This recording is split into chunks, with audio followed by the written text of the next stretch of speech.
Good morning, guys. Average Youth Minister here. It's Friday. It means I got a lot of busy work to do. Let's jump on it.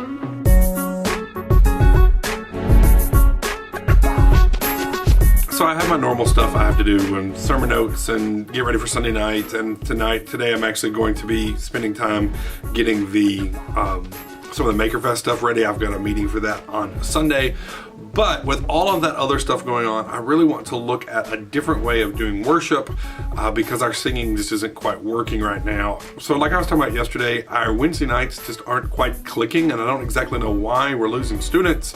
We're losing the feel. I just don't really feel like everything's working like it should. And if I want something to be a different result, then I've got to be willing to change. And so that's what I'm going to be looking for the next few days. Just how to change that, how to fix that, how to make that different, how to make it better. We will see. So that's today. But before I can get to that, I have to get the stuff done I have to get done. So let's go.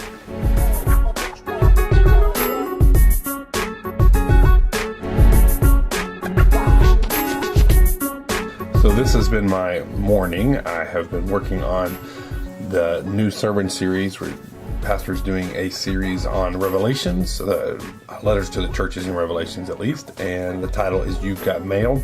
So I went looking online for a good mailbox image and couldn't find one, so I eventually just went outside to our own church and took a picture of our mailbox, and that's what we've got here. So it's not exactly perfect, but it works.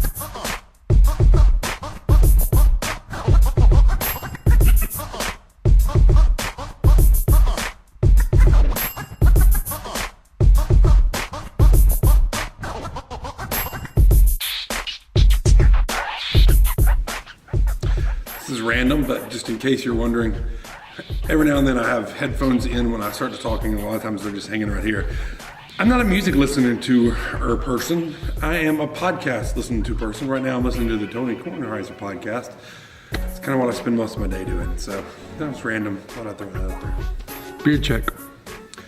So anyway, I want to pause for a second and just talk about the state of the youth group right now. Our youth ministry right now is in this interesting place, and we've talked about that a little bit before.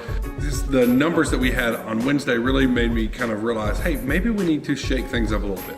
Maybe I need to try something different. And one of the big things I know that I need to try is I need to try to just get a heart again for the kids in my community. I was praying this morning and going through my journal prayer, and the more I kept trying to ask God, so what do we need to do, and can we add this or add that, and it just kept coming back to, you need to care about the teenagers in your community. And that was kind of a big awakening for me of, hey, it's not about the numbers, it's not about what we're doing, it's not about what's going on, it's about caring about the kids in your community. And so that's what I'm praying for today. Just this renewed idea of, hey, there are people in our community who are desperate to know the hope that Jesus gives them. And it is my privilege, it's my responsibility, it's my task.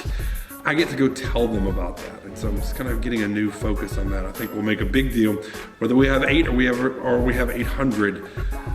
The idea being that, hey, there's a group of people who are desperate to know that God cares about them, and let that be the focus, and let God's kind of worship and making his name and his renown known to the world be the focus. I think will make a big difference.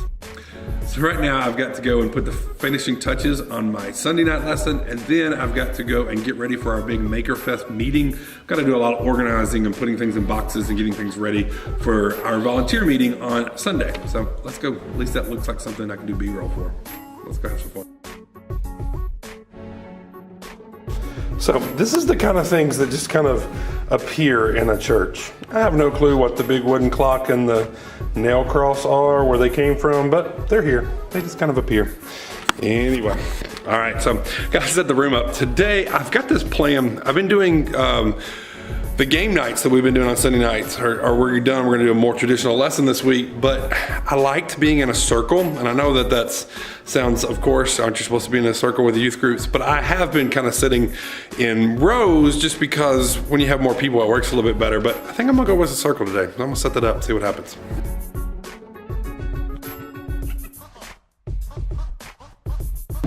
All right, so the problem we have in this room is that there's this big thing in the middle, which is fine, but there's a stage that cuts off that half. So we really just have this really small circle that we can work with here. Luckily, we've been having small groups of people. So at about I'm gonna try to get 16 chairs in my circle, see how close we are.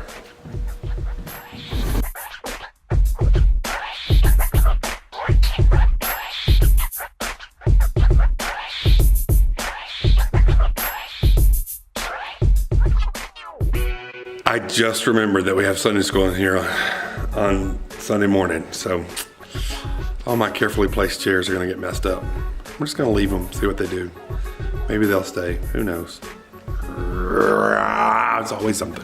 Iconic, walk across the parking lot shut. Iconic, walk across the parking lot shut. Really, can anything be called iconic when there's 10 viewers? I don't know, maybe it can. I have to use it though. There's going to be a news story one day. Youth pastor hit by a car. We don't know why, but he was holding some camera. Everybody says they've never seen his vlog or whatever it looked like he was doing. He must have been starting something new. Who knows? But you10 will know. You can tell my story. All right, so for Sunday, I'm actually doing this. This is old school Doug Fields. This is Welcome to the Planet. If you've been around youth ministry for a while, you may have done this before. I actually did it at my last church, so we're talking about like 12 years ago. But what Welcome to the Planet is, it's the purpose-driven life idea. So there's these 6 lessons that are about your purpose. So lesson 1 is just, saying an overview. Lesson 2 is you were planned for God's pleasure. You were formed for God's family. 4 is you were created to be like Christ. 5 is you were shaped for serving God. And 6 is you were made for a mission. And it's kind of fun. It's got some stuff. It's interesting. It's all in PowerPoint format and it's a little dated.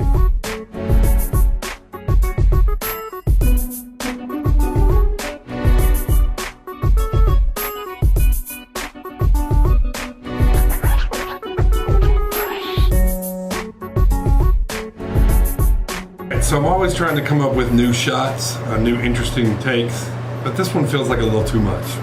It's too much, isn't it? I don't know, it just feels like too much.